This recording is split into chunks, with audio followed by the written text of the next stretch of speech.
Muy buenas tardes, bienvenidos, bienvenidas a una nueva edición de la Escuela de Familia Fundación DISA Online.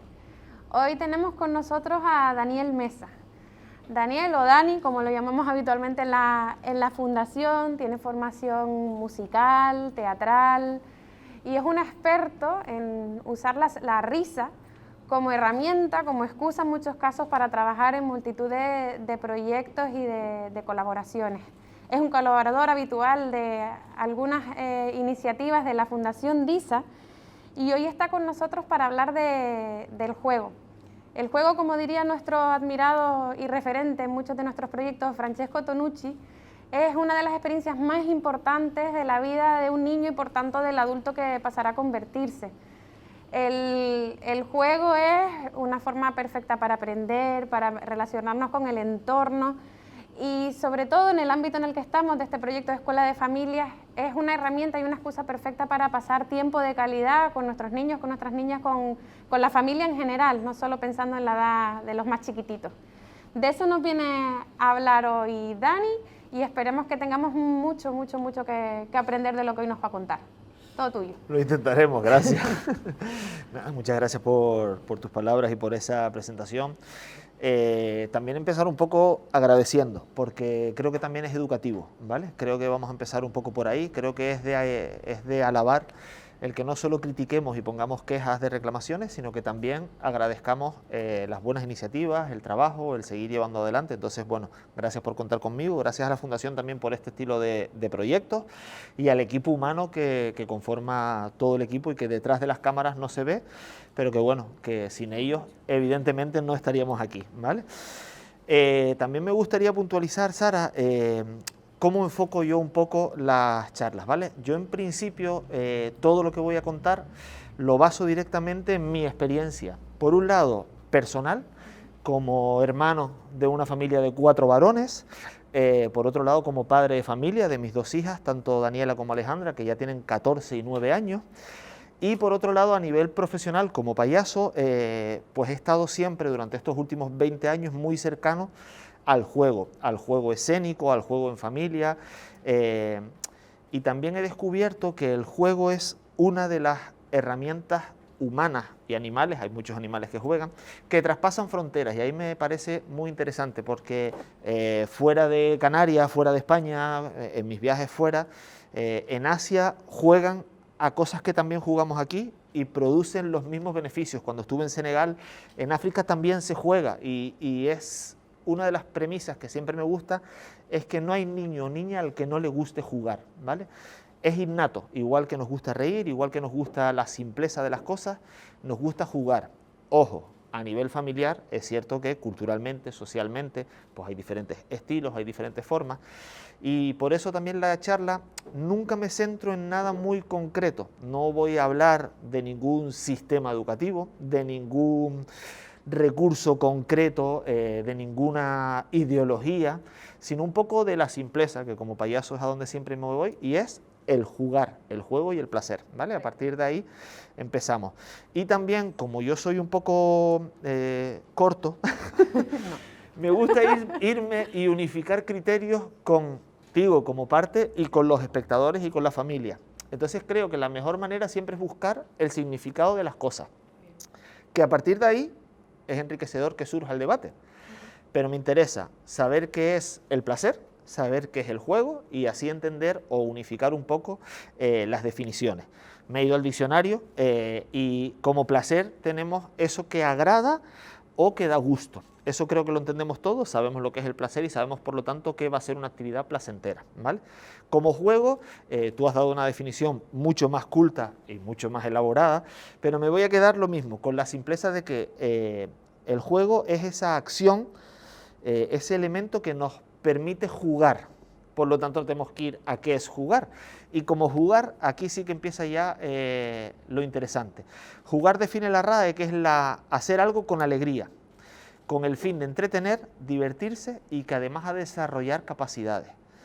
Esa es la parte que más me interesa, que el juego siempre nos tiene que potenciar, nos tiene que ayudar, nos tiene que aportar algo, nos tiene que desarrollar una capacidad.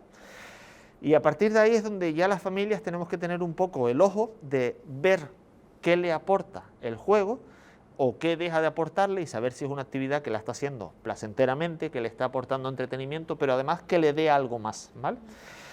Hablábamos antes también un poco de que a las familias muchas veces nos interesa saber qué tenemos en casa, qué se mueve por nuestro entorno y qué niveles tienen. Entonces me he ido un poco a las etapas del juego. Son etapas un poco generales que siempre se utilizan, pero que también me interesa que no sea una hoja de ruta férrea por la que mi hijo o mi hija tiene que pasar, o mi nieto es que no está en esa edad, porque también considero que las cosas han ido cambiando y no todos vamos al mismo ritmo, no todos pasamos por las mismas cosas en el mismo momento, e incluso he visto a lo largo de estos años niños que se saltan una edad y luego conectan o luego enriquecen en un futuro con cosas que ya debería de haber hecho, pero que las modifican y las adaptan, y creo que eso también es bastante educativo. Si nos vamos a los más pequeños de la casa, que son los primeros que juegan, yo me remontaría incluso al antes de. Los nenes y las nenas juegan en las barrigas y las barrigotas de las mamás desde el minuto 0 o desde el minuto -1.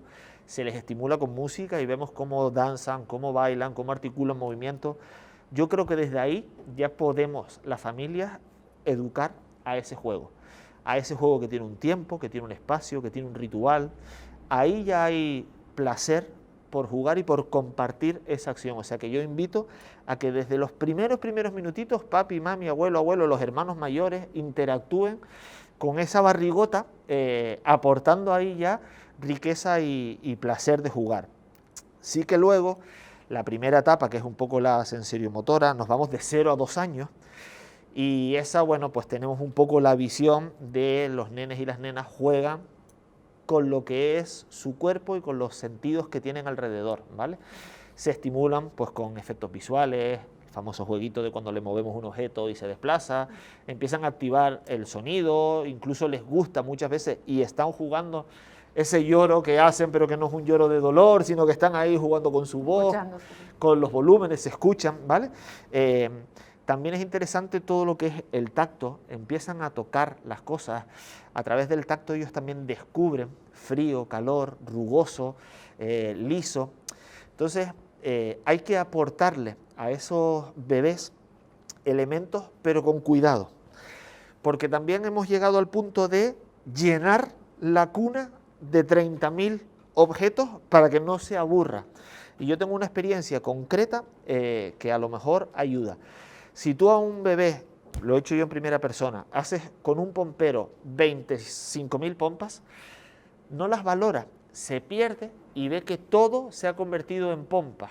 Pero sin embargo, con una sola pompa de jabón, él logra verla, logra seguirla, y cuando se estalla, recibe ese estímulo de wow, algo ha pasado, ¿sabes? Ha visto un elemento. Entonces, estos bebés tienen un campo de visión concreto, tienen un poder de centralizar su visión justito. Entonces tampoco interesa saturarlo. Creo que es mejor darle de a poco los elementos con los que va a jugar, que los disfrute, que los aproveche, que cuando ya tú ves de manera natural que ya no le manifiesta tanto interés, pues pasemos al siguiente, ¿vale? A nivel familiar, muchas veces me preguntan directamente lo de boca. ¿Por qué les encanta tanto llevarse todo a la boca? No están más allá que, por un lado, probando. Los adultos ya después hay un momento en el que dejamos de probar, y por otro lado están experimentando también en su propio cuerpo y, hombre, muchas veces aliviando esos dolores de dientes, ¿vale? Pero me he dado cuenta, y aquí hay un primer chascarrillo para los adultos que nos estén oyendo, que nuestros bebés se llevan productos a la boca, quieren probar un limón, ver si es ácido, y está jugando, es divertido, los demás lo vemos como, ay, mira lo que va a hacer, pero luego cuando cumples 40 años pagas por ir a una experiencia gastronómica y queremos ir a probar nuevos sabores, a catar, vamos a hacer una cata. Lo que estamos haciendo es lo mismo. Lo que pasa es que a nivel adulto le hemos cambiado el nombre. El niño está jugando y está experimentando con un limón y nosotros estamos disfrutando de una experiencia. Ahí hay un dato interesante, porque tú lo decías antes, siempre jugamos, incluso el adulto. Cambia el término, cambia la terminología, pero lo que buscamos es lo mismo, probar, tener sensaciones, adquirir un aprendizaje, ¿vale? Con todos los que tenemos bebés y tal, ese juego de las pataletas, ves que empiezan a su actividad física, y me resulta también interesante que hemos de ver cómo muchas veces ni siquiera necesitan un elemento. Todos hemos visto cómo cuando tú te acercas a un nene, a un bebé, intenta tocarte, explora la cara de su padre, de su madre, de su abuelo, de su hermano, incluso con sus propias manos. Vemos a veces esos movimientos que hacen un poco estelares. Están explorando y no necesitan juguete o elemento para jugar. Y eso también es interesante porque hay que potenciar ese momento también donde esté tranquilo, jugando, imaginando él con sus manos, jugando con las luces, con las sombras. Y eso es un dato que a veces, tal y como va la cosa, parece que es más fácil darle un objeto y un elemento, y también hay que dejarlo que explore, ¿vale? Luego nos pasaríamos a otra etapa que ya se va a los 2, 6 años. Es una etapa curiosa que yo también incluso a veces divido, porque evidentemente 2, 3 años no es lo mismo que 5, 6, ¿vale? Pero la han metido pues en ese rango. Y es una etapa donde empieza el juego simbólico. Es el juego donde ya los papis, los mamis, las abuelas, tenemos que estar un poco al loro porque nos empiezan a aportar datos. Y ahí sí que hay un primer indicador para las familias. Cuando los niños o las niñas empiezan ese juego simbólico, lo que hacen es recrear cosas que ya ellos han vivido, ¿vale? Cosas cotidianas de su día a día. Y es muy interesante ver cómo nos pueden aportar datos concretos, cómo los tratan en el cole, cómo se interrelacionan con sus amigos. Ves que le ponen a sus muñecos o a sus muñecas nombres y cómo se relacionan incluso entre ellos. Ves principios de discusiones que a lo mejor oyeron en el cole. Entonces es interesante, por un lado, propiciar ese momento libre donde ellos y ellas recreen, pero sí que a nivel familiar no tenemos que estar con ellos, pero sí que hay que de vez en cuando poner un oído ahí dentro. Un caso concreto que me pasó a mí también en primera persona y que a veces ayuda. Mi hija empieza a hablar y empieza a desarrollar la clase diciendo, bueno, hoy vamos a jugar a matemáticas, hay que sacar las libretas tal y cual. Entonces cuando saquemos las libretas tal y cual, vamos a empezar a hacer tal y cual. Y entonces, después de tal y cual, esta no sé, ¿qué pasa? Empiezas tú como lado adulto, tiene un problema, algo le está fallando, no logra articular. Nos invitan a la primera tutoría de comienzo de curso y su profesora se presenta y dice, hola, buenas tardes, tal y cual, soy la profesora de cuarto, tal y... Mi mujer y yo dijimos que la coletilla era de la profesora. Entonces es como, bueno, Alejandra, está muy bien, pero tal y cual... Ahí hay contenido educativo y lo ha descubierto a partir de un juego. Para ella era un juego, reproduce situaciones y es interesante también a nivel familiar identificar de dónde viene cada cosa. Hay una etapa en la que ya son un poco más grandes y también empiezan con el juego simbólico, pero fantástico. Ya empiezan a recrear cosas. A nivel familia es interesante identificarlo y apoyarlo porque empiezan a dar sus primeros coletazos o sus primeros brochazos de creatividad. Y hay que potenciársela. Ellos innovan, desde tan pequeños empiezan a innovar. Un ejemplo también muy práctico es, les gusta muchas veces jugar a restaurantes, a tener una cocina, a preparar comida. Los adultos tenemos que estar preparados para dar un sí siempre cuando vienen y te dicen, papi, mami, hoy para comer hay ensalada de chocolate con puré de garbanzos, guacamole, jamón y queso. Súper. Estupendo. Muchas veces hay que potenciarle eso y acceder a ese juego. Y que sí, y tú pides esa ensalada loca y ella o él va, la prepara con otros elementos que ni siquiera son los que estaban en la carta y te la trae. Y tú tienes que disfrutar de ese plato. Incluso también podemos nosotros, bueno, está muy bueno, pero le faltaba un poco de sal. Vete a por sal. Ella va a su cocina, vuelve a su cocina, no hay sal, te trae un yogur. Ese momento es placentero y tenemos también que disfrutarlo dándole un poquito. ¿Qué pasa? Que aquí hay que tener en cuenta, a estas edades sobre todo, que ya empiezan ellos a moverse un poco más libres, que lo primero que tenemos que hacer es facilitar el acceso a los juegos. No podemos tener los juegos en una caja, en lo alto de un armario, en una caja con tapa, y que, por ejemplo, no sé, Marta, una niña de 5 años, quiere jugar y tenga que venir a un adulto, pedirle que acuda a sacar una caja, que se la baje, que se la abra. Cuando ya la tiene abierta y parece que todo está solucionado, viene el otro problema, que es que se la tiene que llevar al salón de la tele, donde tiene que rodar una mesa, 2 sillas, que no haya nadie viendo la tele. Esa niña, Marta, con 5 años, ya se ha cansado, ya se ha aburrido y por lo tanto entramos en lo de, es que no juega. Claro, ¿qué pasa? Que también está la otra vertiente, que es, dejo todos los juguetes tirados, convierto mi salón en una ludoteca, y tampoco es educativo, porque el juego tiene que tener un comienzo, un desarrollo y un final. Y si queremos que sea útil como herramienta educativa, lo tiene que hacer él o ella, con nuestra ayuda, correcto. Pero no puede ser que cuando él se acueste, tú para planchar o para ponerte a trabajar en el ordenador, tengas que recoger todos los juguetes que ha ido dejando tirados, porque es que esa es su zona de juego, ¿vale? Muchos también me preguntan, hombre, claro, pero es que yo no tengo un chalet para tener un ala de la casa donde jugar. Tampoco es necesario. Un rinconcito que puede ser además polivalente. Ahora es rincón de juego, luego es rincón de lectura y luego incluso pues es donde va un elemento cuando tú no estás.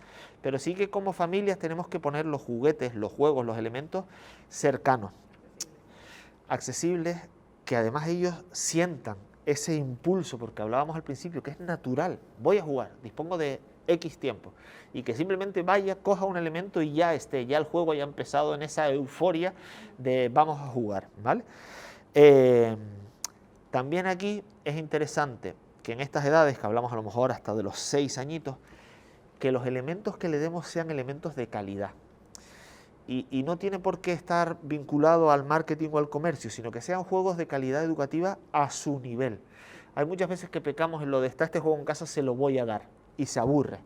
Porque es que no es para su edad, no es, puede ser muy infantil y con 7 años quieres que haga un memo donde tiene que recordar un pingüino y un pato y eso es todo el juego, o que te has pasado. Entonces también hay que ver, por un lado, que la herramienta que se le dé para jugar sea de calidad técnica y que esté además adaptada a su edad. Es mejor a nivel familiar guardarlo y en el momento justo sacarlo, que desde un inicio les produzca aburrimiento, porque entonces sí que entramos en lo de es que no juegan, es que ya no engancha con nada. Le hemos dado un montón de cosas y no engancha, ¿vale? Ahí a nivel familiar tenemos que revisarlo un poco. Y en estas edades también es interesante saber que empiezan ellos o ellas a querer desenvolverse solos. Si nos vamos al sistema educativo, van al cole de los grandes, ya quieren ese momento. Entonces, tampoco tenemos como familia la obligación de jugar con ellos.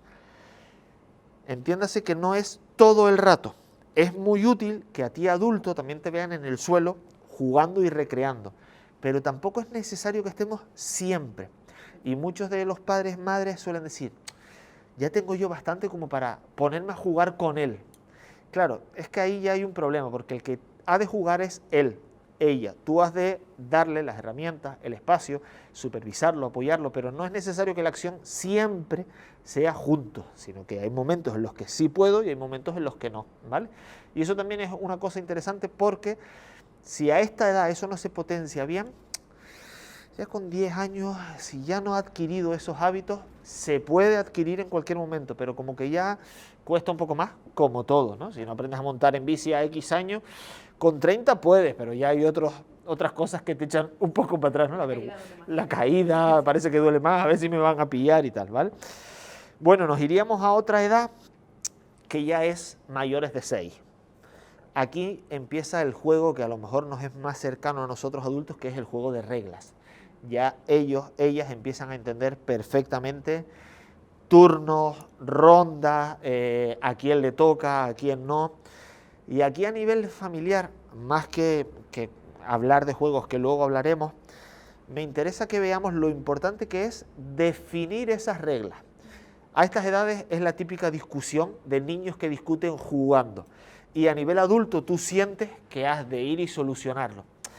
Yo voy antes. Hay que definir bien las reglas de juego, pero no definirlas de una manera dictatorial de así es el escondite. Porque creo que también es interesante, y ellos y ellas lo hacen, que es inventarse sus reglas. Y unifican reglas. Sara, ¿tú cómo juegas? Pues mira, yo cuento aquí, pero luego te puedes librar allí. Ah, no, yo cuento y libro aquí, pero bueno, esa idea es bueno. Eso está guay, porque en esta edad también empiezan con el diálogo y empiezan a intercambiar, y ahí también hay contenido educativo, que es manifestar tu opinión, escuchar la del otro, crear entre ambas partes una solución, hay mucho material ahí para trabajar. Entonces tenemos que preocuparnos como adultos que antes de empezar el juego todos tengan claro cuáles son las normas. Tanto las normas de ejecución de juego como las reglas que hay que cumplir, pues hay uno que si te pillan, te han pillado y has perdido. Porque luego empiezan los problemas y el adulto muchas veces nos equivocamos e intentamos mediar con otra cosa que hemos oído y es, no has perdido. Solo es que él, solo por esta vez y de manera exclusiva, ha logrado ejecutar mejor. Y el niño te mira como diciendo, pero si nosotros habíamos dicho que si te pillan has perdido y si no te pillan has ganado.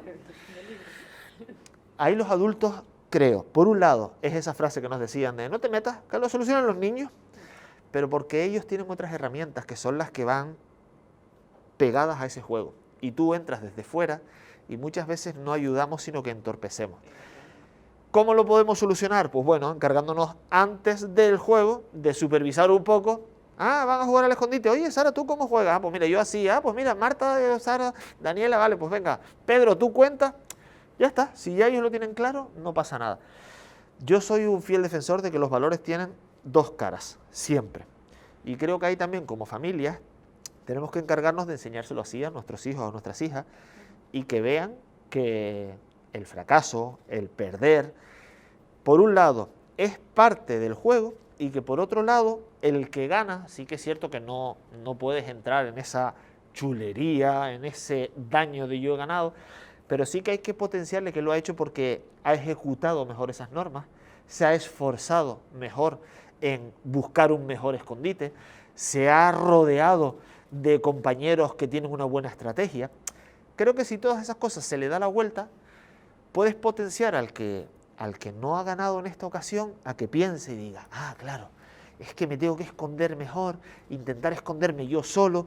Desarrolla ahí una capacidad de superación que es mucho más interesante que el darlo por perdido, es que a mí no se me da, es que yo no sé esconderme, ¿vale? Y en esas edades es muy importante trabajar eso. Las reglas las entienden muy bien, solo unificarlas y luego potenciar a que todo se consiga a base de trabajo, de esfuerzo, que luego también pues esto les va a acompañar en la vida, ¿vale? Nos iríamos a otra franja de edad, que es 6 a 8 años. Aquí ya empiezan muchos a tener totalmente claro qué les gusta y qué no. Y ahí empiezan nuestros problemas también como adultos, porque muchas veces queremos que les guste lo que a nosotros nos gusta, ¿vale? Y empiezan, pues es que montar a caballo es súper interesante. Y a la niña no le gusta montar a caballo, pero tú quieres que monte a caballo, que monte a caballo, que monte a caballo, o que juegue a cualquier juego. Aquí hay que tener cuidado y hay que buscar también un punto medio.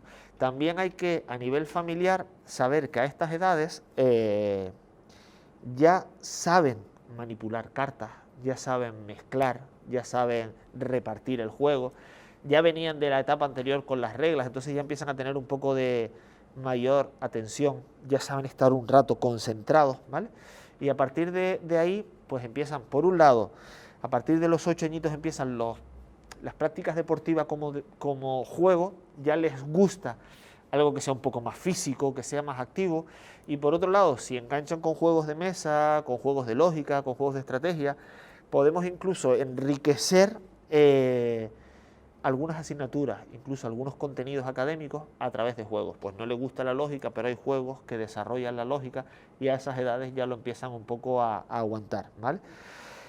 A estas edades también hay que empezar a tener cuidado con los abandonos del juego porque ya son mayores, ya van a pasar a la etapa de los 10 añitos y ya empiezan con lo de quiero cambiar el cuarto, quiero redecorar, quiero hacer otro diseño.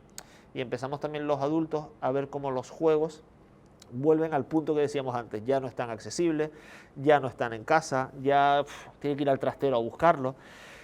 Se van entonces a actividades normalmente deportivas, actividades artísticas, pero hay que seguir conservando un poco ese tiempo de juego y potenciarle que además el juego les va a ayudar a liberarse de otro tipo de cosas. Ya empiezan a veces a decir los padres, él no juega, pero es que va 3 veces por semana a fútbol. Bueno, por un lado, chapó porque está haciendo una práctica deportiva, pero por otro lado, también requiere de ese tiempo donde él pueda jugar o ella pueda jugar a lo que quiera, a recrear lo que quiera. empiezan también a permitirse ellos mismos juegos donde a lo mejor ya haya incluso que leer unas instrucciones, montar un tablero. Ya empieza ese juego un poco más sofisticado, donde el tiempo de juego se alarga y a ellos también les aporta mucha información previa, que también se sienten ellos un poco más adultos. Ellos manejan la banca, ellos manejan el repartir las fichas. A partir de esas edades empiezan también a tener mucho peso los juegos de mesa, y también tenemos ya las familias que volver a estar al loro, porque ahora sí que va a haber un momento, que es cuando lleguemos a esa preadolescencia y adolescencia, donde somos nosotros otra vez, como cuando éramos bebés y le dábamos esos elementos, los que tenemos que invitarles e incitarles, e incluso ahora sí compartir con ellos mucho tiempo de juego, ¿vale?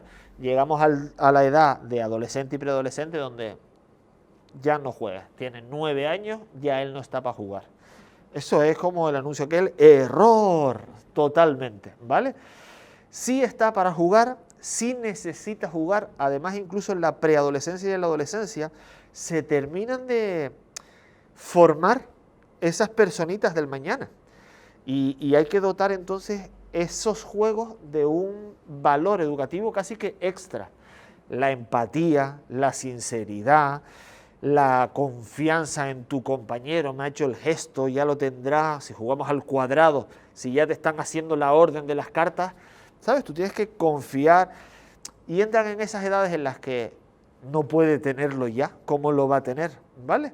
Y hay que potenciar muchas veces esos juegos que lo que afiancen son esas personitas del mañana, y que además ya les podemos dar otro tipo de juego que ya no sea tan cerrado, sino que le podamos dar, por ejemplo, juegos de lógica donde no solo haya una solución, hay varias soluciones. Entonces cada uno puede llegar a un punto u a otro y vale. Claro, también es importante ver cómo a esas edades ya los juegos grupales los manejan muy bien, y ya aparte de actividades físicas o actividades grupales pueden jugar, pues no lo sé, a juegos donde a lo mejor 10 o 12 preadolescentes jueguen, pues no sé, antes hablábamos fuera de micros también, al juego del asesino que pica el ojo. Se pueden hacer juegos.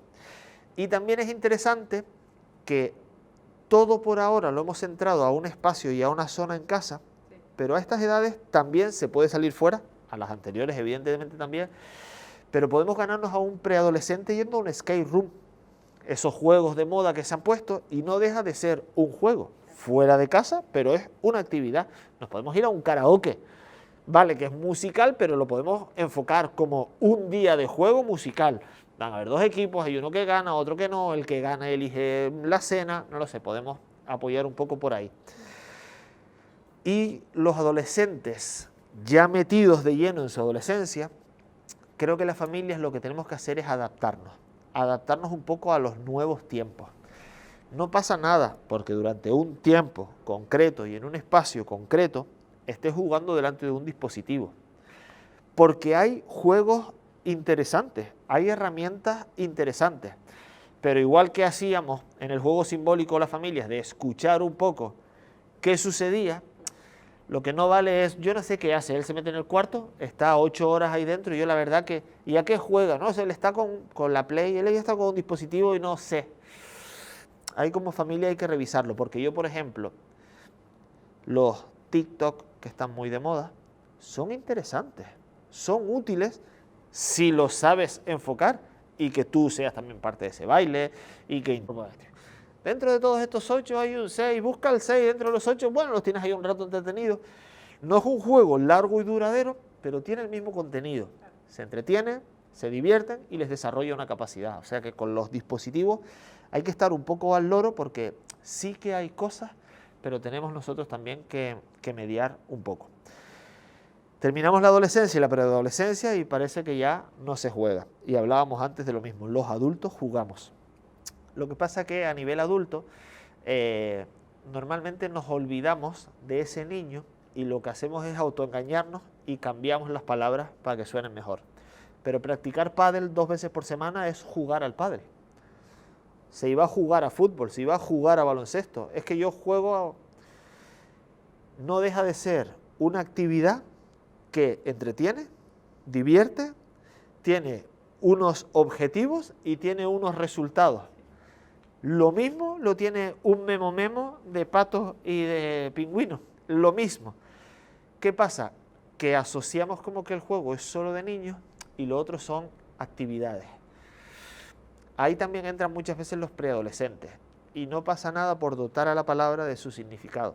Y oficialmente estás jugando y oficialmente te está repercutiendo en que te entretienes, te evades, y ahí ellos terminan por entenderlo y conectan, porque muchas veces en la adolescencia tienen demasiadas cosas que pensar, demasiadas cosas que les aturullan, y a lo mejor si tú lo sientas a la mesa y rescatas juegos antiguos que ni siquiera conocen, les mola, porque también las familias tenemos que rescatar juegos que estaban y que ahora no están porque los tiempos cambian y es así, pero es que si algo no lo conoces, no puedes saber si te gusta o no. Y eso se supone que además lo hemos ido practicando durante todos estos años de crianza. Hay que probar, hay que enseñarle, hay que experimentar. Tú a lo mejor te sientas con un adolescente hoy en día a jugar al Monopoly y probablemente le guste. A lo mejor no y no pasa nada, pero probablemente le guste y lo logres tener un rato sentado y descubrirá cómo gracias a ese juego ha desconectado de su examen de física, del examen que va a tener, del problema que tuvo en la otra actividad, y por lo tanto el juego vuelve a cobrar importancia y vuelve a cumplir sus funciones. Entonces ahí también podemos verlo, y muchas veces también es interesante que vean cómo el adulto lo necesita. También necesita ese juego y por eso pues mamá sale a hacer X actividad, o por eso incluso los abuelos, aparte de por mantenerse activos y por el concepto social que también tiene, pues es que le viene muy bien porque se evade, desconecta, ejercita, etcétera. Todo esto es un poco las edades y las etapas que podemos tener en una familia. ¿Qué pasa? Que llega un punto donde los que siguen las escuelas nos dicen, vale, lo he entendido, yo tengo la teoría clara, y ya se la pregunta, pues lo mismo, ya, pero es que mi hijo no hay manera que le guste jugar con nada, es que mi hija pues no engancha con nada. Si están en ese punto, lo bueno de que la escuela online es que le pueden dar otra vez al principio, volver a ver la charla y ver si cuando lleguen a este punto tienen la misma duda. Pero si no, creo que hay como muchas herramientas útiles que podemos tener en casa, algunas ya las hemos ido soltando, pero que nos van a permitir esas conexiones y esos juegos. Entonces me he traído también como todo el repertorio, mogollón de cosas donde podemos mostrar física y rápidamente juegos que en cualquier librería, papelería se están vendiendo. Ya los juegos se han integrado también un poco en ese lado educativo que hablábamos y están, o en cualquier juguetería, tienda de juguetes de cualquier barrio, de pequeña zona comercial, de grandes superficies, hay juegos, y también hay juegos que podemos tomar de referencia y crearlos. Parte del juego puede ser, vamos a hacer una gincana en casa, vamos a crear elementos o vamos a reutilizar botellas de agua y las vamos a hacer bolos. Eso se hacía. Hoy en día, pues como todo va muy rápido, pues vas y lo compras, pero también podemos enriquecer el juego y un día pintamos las botellas, otro día vamos a la playa y las llenamos de arena, otro día hacemos la pelota y cuando te das cuenta llevan 4 días esperando jugar a los bolos. Estiramos en el tiempo el juego, estiramos el contenido educativo que le podemos dar con reutilizar, reconvertir, crear, y cuando te das cuenta, pues están jugando los bolos. ¿Qué es más fácil ir y comprarlos? Sí, pero educativamente podemos utilizar muchos juegos de siempre y adaptarlos a no solo el consumo. Aún así, hay mogollón de juegos. Y hemos traído varios que podemos empezar desde muy abajo. Para los más pequeñitos, todo lo que son juegos de memo que hablábamos antes, de cartas, etcétera, está muy bien. Concretamente, lo que muestra, y vemos que las ilustraciones ya empiezan a ser un poco más atractivas y divertidas, tienes que crear familias de animales, ¿vale? Entonces te permite, por un lado, el jugar al memo y recordar qué animal has levantado, pero por otro lado, cuando vas obteniendo esos animales, tienes que crear toda una estructura como de 6, ¿vale? Son juegos muy sencillos y que, por otro lado, a nivel familiar, esto nos cabe en un bolsillo, esto nos cabe en un bolso, esto nos cabe en la mochila. Se va a casa de un familiar y se puede llevar cualquiera de los juegos. Los mismos formatos cambian de edad y empiezan a convertirse pues, en sicarios, en piratas. Es la misma estructura de juego, pero simplemente con adaptar la cara que ves, la temática, ¿no? Pues igual que nos piden cumpleaños temáticos, la cara que ves consigue los mismos objetivos. Todo esto pues te fomenta mucho la memoria, incluso el concepto espacial de dónde lo dejó, y son bastante útiles y llevaderos por otro lado. Juegos que también les ayuda a desarrollar agudeza visual, que es algo que también tenemos que potenciar, en que sean capaces de, pues lo mismo, pero por herramienta de vida, saber dónde están, qué hay en cada sitio. Este es un formato que viene en muchos estilos, se llama Dabble, y es un juego que lo que va teniendo dentro son diferentes pictogramas, diferentes imágenes. En cada una se repite, o sea, en las diferentes figuras que hay una que está en todas las cartas, pero en todas, o sea que aunque así no las veamos, empiezas a mirar y mira, aquí yo tengo una fácil para ponerla de ejemplo, que es este gatito lila, está en el centro y está abajo. Siempre hay una igual. ¿Quién gana? El que antes logre hacer pues una montaña. Ese es uno de los sistemas más fáciles. ¿Qué es lo bueno de este juego? Que incluso, aparte de venir en lata, han llegado, que en Canarias nos puede venir muy bien, existe igual impermeable. Por lo tanto, te lo puedes llevar a la playa, te lo puedes llevar a la piscina. Y no tiene límite de edad, porque a medida que van creciendo, incluso logran definir los elementos que hay que buscar, los acuerdan antes. Solo hay que buscar la hoja de trébol. Entonces, aunque vean otros, están ahí un rato y funciona muy bien y es muy sencillo, ¿vale? Este además tiene varias opciones, creo que este concretamente tiene 5 posibilidades en el mismo juego. Yo también voy a juegos que como padre no requieran un compañero o una compañera, sino que puedan jugar solos, ¿vale? Este juego es un juego que por un lado tiene formato para llevar, ¿vale?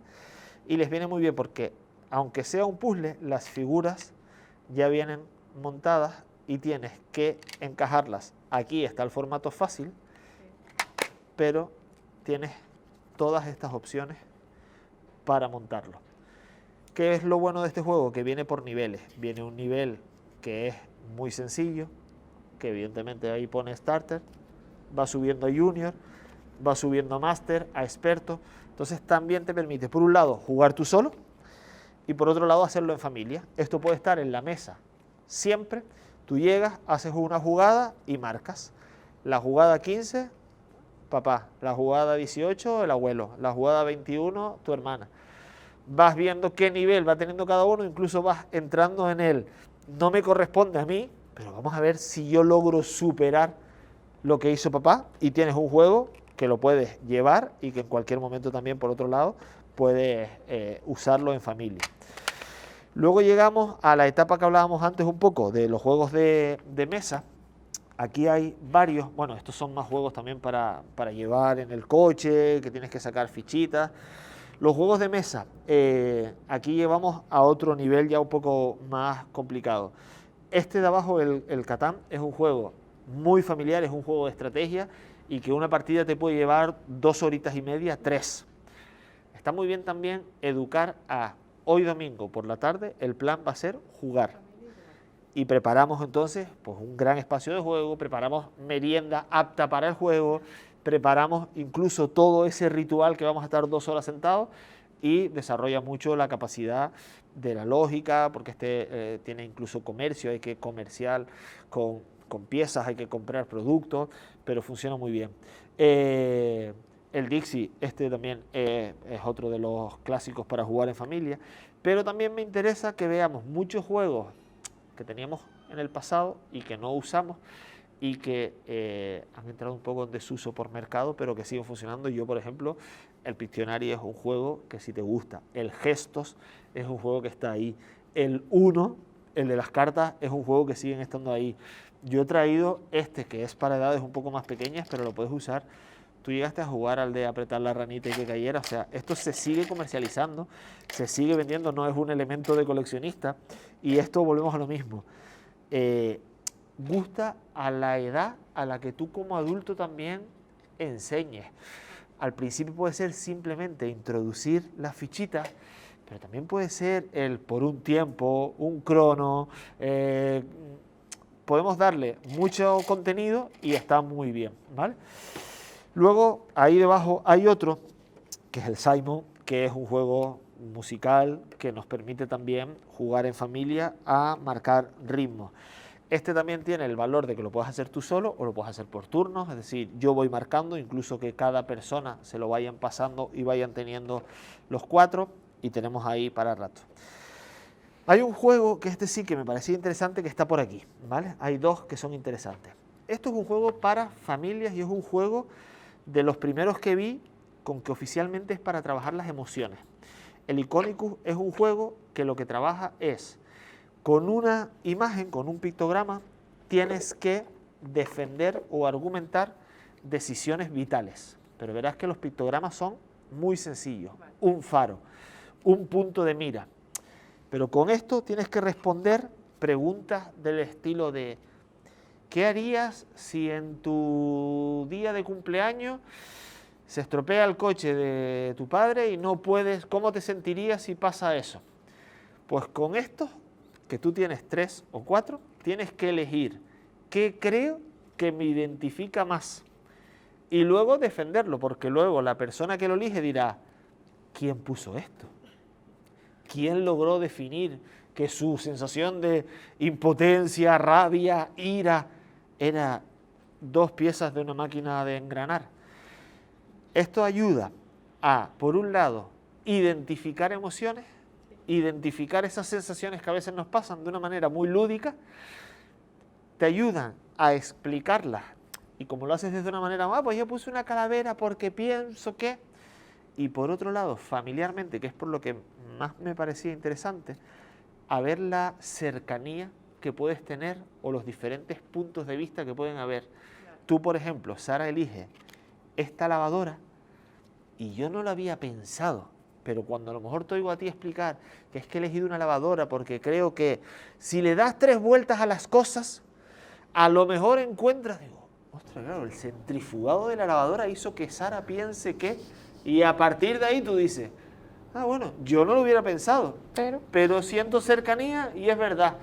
Y así también te permite lo mismo, decir, ay, yo sé quién puso esa, porque yo estoy pensando, si le doy 3 vueltas a las cosas y luego cuando se produce el, ¿lo pusiste tú? ¿Por qué? Y pasa a la vez, dice a lo mejor, madre y niños, ay, estamos más conectados de lo que yo pensaba, ¿vale? O en los adultos ves, pues lo mismo. Estamos en la onda, o es que se te ocurre cada cosa que a mí no se me hubiera ocurrido. Entonces también incluso a nivel familiar interesa. Y tiene un valor familiar muy alto, que es que viene con todo este tocho. Entonces yo he logrado jugar con cerca de 16, 17 alrededor de una mesa. La mayor era la abuela con 80 y el más pequeño con 3, 4 años ayudado de su hermano. Como simplemente, entonces... Es un juego, el Iconicus, que puedes sentar en una mesa desde un abuelo hasta el más pequeñito de la familia y además muy divertido, muy rápido porque es bastante fluido, ¿vale? Entonces, esta es una de las grandes recomendaciones. Luego hay otro que es interesante, que es la polilla tramposa. ¿Por qué es interesante? Porque antes hablábamos también un poco de esto de ganar, perder. La polilla tramposa, gana el que mejor haga trampas. Así de claro. ¿Por qué? Porque consiste en desaparecer la polilla, pero hay que desaparecerla haciendo trampa. No se puede ni dar ni poner en el centro. Entonces hay que desaparecerla. Escondértela, metértela debajo de un sitio, dejarla caer de la mesa, metértela entre la ropa. ¿Qué pasa? Que no te pueden pillar, porque hay una persona que si te pilla, tienes que reconocer que te pillaron. Sí. Por un lado, potencia el ser tramposo, agudiza el ser cuico y lograr esconderla, pero tienes que ser honesto, porque solo te pueden pillar ejecutando esa desaparición. Si ya lo hiciste, te libras, y entonces en medio del juego empiezas a oír cómo caen cartas al suelo. Ya te pillé, no, esa era de antes. Entonces tienes que ser también muy sincero. Es curioso ver cómo se le ha dado la vuelta, y jugando a ser tramposo, tienes que ser sincero, tienes que ser honesto, tienes que ser también creativo, ver cómo pues las chicas se lo esconden en el pelo, los chicos si tengo manga larga, si lo puedo esconder debajo del mantel, y te potencia muchas cositas que en principio a lo mejor a nivel padre, hombre, mentir está mal, hacer trampas está mal, se nos ha enseñado como a todo lo correcto y resulta que este juego le da la vuelta y nos enseña que aún haciendo trampas yo puedo darte un contenido educativo, ¿sí? Así que este es interesante. Si con todo esto alguien todavía tiene dudas, acaba de salir este libro que se llama El suelo es lava y son 100 juegos donde no se necesita nada más que ponerse a jugar. Es un libro que te aporta muchos juegos del pasado, muchos juegos que ya teníamos un poco olvidados y otros que a lo mejor ni se te habían ocurrido porque son a priori tan sencillos que luego le coges. Hay uno, por ejemplo, que estamos jugando en casa que es el por qué. Y es que a cualquier pregunta no se puede responder ni porque sí ni porque no, sino ¿por qué la lasaña está caliente? Y tú tienes que responder, porque mi padre la ha puesto en el horno y el horno la calienta. ¿Por qué la calienta el horno? Pues porque es un aparato eléctrico que va a la corriente. ¿Por qué va a la corriente? Porque no sé cuál. Entonces, depende del nivel o la edad que tenga el niño o la niña. Puede volver al año y medio de edad. Puede llegar al porque sí, ¿vale? O a ese raciocinio educativo de, por un lado, ver cómo se responden dos mentes de 7 años, qué respuesta le dará una mente de 7 años a otra mente de 7 años, ver también qué tipo de preguntas son capaces de hacer ellas o ellos, porque solo hay que empezarla por qué. A lo mejor es porque está buena la lasaña o porque está caliente. Y ver hasta qué punto llega el porque sí y entonces has perdido o porque no y ha perdido. El que no logre dar, wow, eso, Mogán se te hace corto, ¿sabes? Ir a los cristianos de Tenerife se te hace corto, vas 3 veces oyendo a los niños jugar atrás, ¿vale? Creo que es muy interesante por eso y porque este juego tan sencillo y que en principio parece como les va a aportar mientras juegan mogollón de cosas que es pues esa capacidad crítica, esa capacidad de pensar, esa capacidad de incluso cuestionar esa respuesta que has dado no tiene sentido. Así que les ayuda a ejercitar un poco la mente, ¿vale? Y como ese hay infinidad de juegos. Con esto un poco tenemos un repaso a todas las edades, a qué tener en casa, pero como a lo mejor es un poco largo toda la conversación, hice hasta un pequeño resumen, por si alguien como es online nos está viendo ahora, pues que entra y, por un lado, me gustaría dejar como varios ítems. Los niños tienen que jugar en todas las etapas, las niñas tienen que jugar en todas las etapas. Tienen que jugar solos, pero no abandonados, sino tienen que jugar solos a ratos y a otros ratos podemos estar con ellos. Yo he visto padres de niños meterse en piscinas de bolas para que el niño no juegue solo. Siento decirle que ahí usted sobra. Ese parque está hecho para que las bolas son lo que molan, ¿vale? Y no es necesario.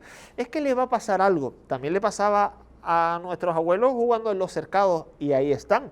No pasa nada. Y si por casualidad alguien sale disparado del tobogán y colisiona, aprenderá a que no hay que ponerse en el tobogán y el otro aprenderá a que antes de tirarse hay que mirar si hay alguien abajo, ¿vale?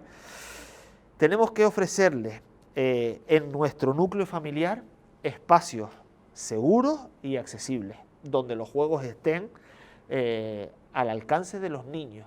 No me vale es que están ahí, porque eso es como el pan para hoy y hambre para mañana. Están ahí, pero no puede acceder a ellos. No cuadra, ¿vale?